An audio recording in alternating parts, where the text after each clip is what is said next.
दिवाळी झाली की सगळीकडे थंडी चालू झाली आहे आणि थंडीमध्ये बनतेत घरोघरी ती म्हणजे डिंकाचे लाडू बरं का. पण डिंकाचे लाडू म्हणले तर का नाही, डिंकाचं लाडू करायचं म्हणलं की आपल्याला लई तयारी करावी लागते असं वाटतं किंवा लई तामझाम करावा लागतो असं वाटतं. तर आज आपण लई साध्या सोप्या पद्धतीनं बघणार आहे डिंकाचे लाडू. त्याच्यासोबत तुम्ही अजून चॅनलला सबस्क्राईब केलं नसेल आपल्या तर पटदिशी सबस्क्राईब करा आणि शेजारची बेल घंटा आहे ना ती पण क्लिक करा, म्हणजे माझी नवीन व्हिडिओ आला की लगेच त्याचं नोटिफिकेशन तुम्हाला लगेच भेटेल. आणि पटापट आपण आता रेसिपीला सुरुवात करणार आहेत. तर तुम्ही बघताल ह्याचं प्रमाण पण मी तुम्हाला लई साधं सोपं समजून सांगणार आहे. असे मऊसूत डिंकाचे लाडू आपले होतेत. त्याच्यासोबत ह्याच्यात जे आपण पदार्थ वापरणार आहेत त्या सगळ्या पदार्थांमध्ये काय काय पोषण मूल्य असतात हे पण मी तुम्हाला पुढील व्हिडिओमध्ये सांगणार आहे. त्यामुळे व्हिडिओ का नाही शेवटपर्यंत बघत जावा आणि आवडला असेल ना तर लाईक पण करत जावा आणि कमेंट बी करत जावा. चला मग आता वेळ न घालवता आपण व्हिडिओला सुरुवात करू. तर डिंकाचे लाडू म्हटले ना ती सगळ्यात पहिल्यांदा येते ती खारीक फोडायची, खारीक वाळवायची, नंतर ती दळायची. हे जरा मुश्किलीचं काम वाटतं. तर त्यासाठी काय केलं आहे माहिती आहे का, आपण निम्मी पिवळी खारीक आणि निम्मी घेतली आहे लाल म्हणजे तांबडी खारीक असती का नाही ती जरा ओलसर असती ती घेतली आहे. तर खारीक आधी आपण उन्हात वाळू घातली, नंतर ती घेतली फोडून आणि नंतर घेतली तळून बरं का. बारीक बारीक तुकडे करून घ्यायचे आणि मग दळायचे. तर बरं का खारकीमध्ये विटॅमिन, मॅग्नेशियम, कॅल्शियम, आयरन आणि झिंक हे पोषण मूल्य भरपूर असते. त्यामुळं खारीक खाल्लेली आरोग्यासाठी लई चांगली असते. त्याच्यानंतर आहे बघा ही सुके मेवे. तर ह्याच्यामध्ये आपण काजूचे घेतले तुकडे करून आणि बदामाची घेतली बघा पूड करून आणि खोबरं. हे सुकं खोबरं आधी आपण उन्हात ठेवलं आणि त्याच्यानंतर आपण बारीक खिसून घेतलेलं आहे. तर सुक्या खोबऱ्यामध्ये ना लोहाचं प्रमाण जास्त असतं आणि सुक्या खोबऱ्याचा एक जरी तुकडा रोज चावून खाल्ला ना तर आपल्या शरीरातलं हिमोग्लोबिन वाढायला मदत होत असते. तर हे आहेत आपल्या सुक्या खोबऱ्याचे फायदे बरं का. त्याच्यानंतर आहे ही डिंक. तर डिंक ना थंडीमध्ये आवर्जून खाल्ला गेला पाहिजे बरं का. डिंक खाल्लेला आपल्या शरीरासाठी लई चांगलं असते. डिंकामध्ये भरपूर पोषक मूल्य असतात जे आपल्या शरीराला ऊर्जा देण्याचं काम करतात. तर त्यानंतर आहे खसखस. तर खसखस ही आपल्या शरीरातली साखरेची पातळी नियंत्रित ठेवण्याचं महत्त्वाचं काम करते. तर ही खसखस आपण वाटीभर घेतलेली आहे आणि कोरडी भाजून घेऊन एका पाळ्यामध्ये काढली. त्यानंतर त्याच कढईमध्ये घातलं आपण साजूक तूप 2 ते 3 चमचे आणि त्याच्यावरती आपण जे क्रश केलेले ड्रायफ्रूट आहेत ते ड्रायफ्रूट आपण भाजून घेणार आहोत आणि मंद गॅसवर भाजायचं आहे बरं का आपल्याला. आणि रंग बदलेपर्यंत म्हणजे खमंग असा वास येतो ड्रायफ्रूट भाजताना. आधी आपण क्रश केलेले भाजणार आणि नंतर त्याच्यामध्येच आपण जी पूड केलेली आहे, आता आपण काजूचे क्रश केले चाकूनी जाड जाड काप केले आणि बदामाची केली आपण पूड. त्याच्यामुळं दोन्हीचं पण ना टाकायच्या म्हणजे भाजायच्या वेळा ही वेगळ्या वेगळ्या आहेत. आधी काजू भाजून घेऊन आपण ते जिथं ज्या ताटामध्ये खसखस टाकली ते टाकून घेणार आणि त्यानंतर आपण बदाम पण त्या पद्धतीने भाजणार. आणि बदाम भाजताना पण जाडबुडाची कढई असती का नाही त्याच्यामुळं कढई जास्त तापलेली असेल तर लगेलगी बदाम जे आपण वाटलेले आहेत ते रंग बदलतात आणि करपतात. त्याच्यामुळं पटदिशी आपण ते हलवायचं म्हणजे पटकन हलवायचं. हलवत ते बदामची पूड पण भाजून घ्यायची.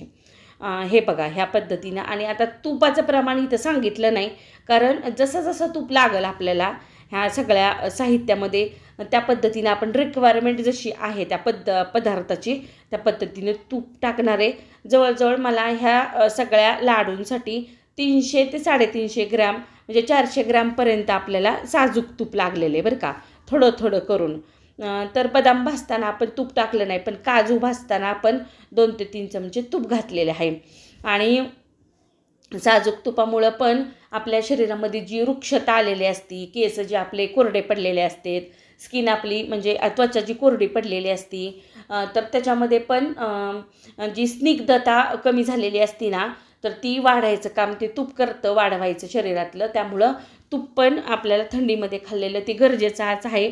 त्यामुळं थोडंसं सढळ हाताने मी तूप वापरलेलं आहे बरं का ह्या डिंकाच्या लाडूमध्ये. बदामाची पूड काढून घेतली. त्यानंतर आपण जी खिसलेलं खोबरं आहे ना ते पण आपल्याला तूप न घालता भाजायचं आहे. जाडबुडाची कढई आहे आपली ना, त्याच्यामुळं गॅस बारीक ठेवायचा आणि बारीक गॅसवर खमंग लाल होईपर्यंत आपल्याला सुकं खोबरं भाजून घ्यायचं आहे आणि ती पण आपल्याला त्याच एका परातीमध्ये काढून घ्यायचं आहे बरं का. त्याच्यानंतर आता आपण त्याच कढईमध्ये घातलं आहे बघा 4 ते 5 चमचे साजूक तूप आणि त्याच्यामध्ये आपण तळणारे डिंक. तर आता ही डिंक बरं का आपला घरचा डिंक आहे, म्हणजे आपल्या रानातला डिंक आहे, त्याच्यामुळं जरासा कलर ह्याचा वेगळा आहे. विकत जे डिंक येतात का नाही ते थोडेसे तांबड्या रंगाचे असतात, पण आपला जी घरचा डिंक आहे ना तो थोडा पांढरट असा रंगाचा आहे. आता झाडावर पण डिंकाचं कलर ठरतं आहे बरं का, म्हणजे बाबळीच्या झाडाचा वेगळा असते आणि आणखीन जी चिंचेची ही झाडं असतात का नाही त्याच्यावर ती डिंक आलेला असते ना ती वेगळा असते.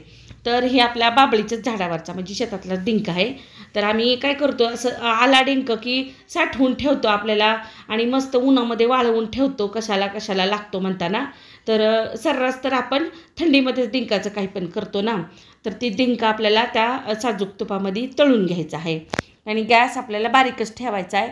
एकदा तूप गरम झालं, आपली कढई पण गरमच आहे, तूप गरम झालं की डिंक टाकायचा, गॅस बारीकच करायचा आणि मस्त असा फुलेपर्यंत असा ती जी डिंक आहे ना असा फुलतो बरं काय. हो का तुम्हाला दाखवते, जसं तुपामध्ये टाकल्या डिंक फुगला का नाही तसं सगळा डिंक आपल्याला फुगवून घ्यायचा, म्हणजे तळून घ्यायचा आणि तो काढून घ्यायचा. त्याच्यानंतर का नाही आता खारीक. तर खारीक आपण जवळजवळ 300 ते 350 ग्रॅम घेतलेली आहे. तर ती खारीक आपण तुकडे केल्यानंतर मिक्सरमधून ह्या पद्धतीनं दळून घेतली आणि जसं ती तूप त्याच्यातलं शोषेल खारीक तसं त्याच्यामध्ये तूप टाकलं आणि ती थोडी करून आपण मस्त अशी कलर बदलेपर्यंत भाजून घेतली. हो का अशी, आणि थोडी करून भाजायची, एकदमच टाकायची नाही. आता क्वांटिटी जास्त असल्यामुळं थोडं करून भाजली की खमंग होती, कडक होती. आणि त्यानंतर डिंक आहे ना तो आपल्याला मिक्सरला वाटायचा नाही, तर असं एखादं टोपलं पाळं घ्यायचं, त्याच्यामध्ये फुलपात्र्याने असा डिंक क्रश करायचा, नाहीतर हाताने करायचा आणि ती आपल्याला ती आपण जी परातीत सगळं मिश्रण केलेलं आहे का नाही त्याच्यामध्येच टाकून घ्यायचा. थोडा घ्यायचा म्हणजे लगेलगी होते. तुम्ही जर एकदमच करायला जाताल ना तर ती होणार नाही, डिंक असा उडतो साईडला. त्याच्यानंतर आता साखरेचा पाक घ्यायचा. आता तुम्ही इथे गुळाचा पण करू शकता, आपण गुळाचे वेगळे लाडू करणार आहेत म्हणून आता मी साखरेचे केलेत बघा. तर इथे जवळजवळ 1.5 किलो साखर घेतली आणि त्याच्यामध्ये बुडेल इतपत पाणी घातलं आणि 2 घातल्या हिरव्या वेलची नुसती तोंड फोडून. आणि ह्याचा आपल्याला पाक इतका करायचा आहे जसं आपण बालुशाहीला करतो ना तसा. आणि त्याच्यात घातला आपण 3-4 चमचे साजूक तूप, म्हणजे लाडू आपले चांगले मऊसूत होते बरं का. आणि पाक लगी येतो. हो का तुम्हाला दाखवते. अशी जेव्हा आपण उलटणं अगर चमचा धरल आणि तो तार अशी शेवटची गळायला लागली, अशी तार आली की तेव्हा आपल्याला पाक बंद करायचा आहे. तुम्ही बोटावर जरी घेतलं ना उलथण्याचं ती पाक, तर असं 2 बोटावर घेतल्यानंतर पण एक तार दिसते बघा शेवटी आपल्याला, त्यावेळेस आपल्याला गॅस बंद करायचा. घेतानाच पातेलं पाकाला मोठं घ्यायचं, जे आपल्याला सगळं ती मिश्रण आहे ना त्या पाकामध्ये घालायचं आहे म्हणताना. गॅस बंद केला, गरम पाकामध्ये सगळं ती जी साहित्य आपण केलेलं होतं, तळलेलं काही भाजलेलं काही, ती घालून घेतलं आणि चांगलं मिक्स करून घेतलं. हो का सगळं मोजून घेतल्यामुळं आपला पाक लय परफेक्ट झाला बरं का. आणि निम्म मिश्रण आपण ताटात काढून घेतलं, निम्म तसंच पातेल्यात ठेवलं, जेणेकरून का नाही ती गार झाल्यावर पाक बांधता यायची नाहीत, लाडू भगऱ्या होतील म्हणताना. आणि तर निम्म्या मिश्रणाचे ह्या आकाराचे आपण लाडू बांधून घेतलेत. लई मोठा बी नाही घ्यायचा आणि लई छोटा बी नाही, म्हणजे नाश्त्याला एक लाडू खाता येईल असा आम्ही छोटा आकाराचा लाडू घेतला. म्हणजे लहान लेकरांना हे दिलं ना तर एखाद्या दिवस काय होतं, लेकरं तेवढं संपवत नाही ती, मग तसंच राहतोय म्हणताना मग छोटे लाडू.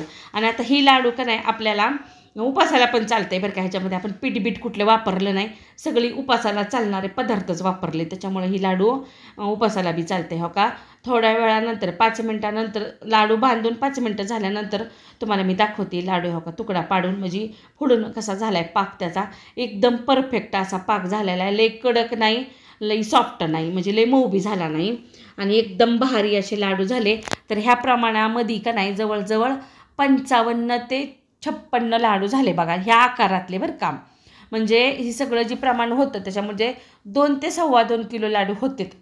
आणि टेस्ट म्हणताल ना तर सेम आपलं चितळेचे लाडू असतात का नाही, तर त्या पद्धतीची चव आली ती, लई भारी टेस्ट आली. आणि ही लाडू ना तुम्ही बी तुमच्या घरी करून बघा, थंडीमध्ये खाल्लेले चांगलेच असतात. आपल्या रोजच्या नाश्त्याला एक जरी लाडू खाल्ला तर आपल्याला दिवसभर त्याची ऊर्जा भेटते.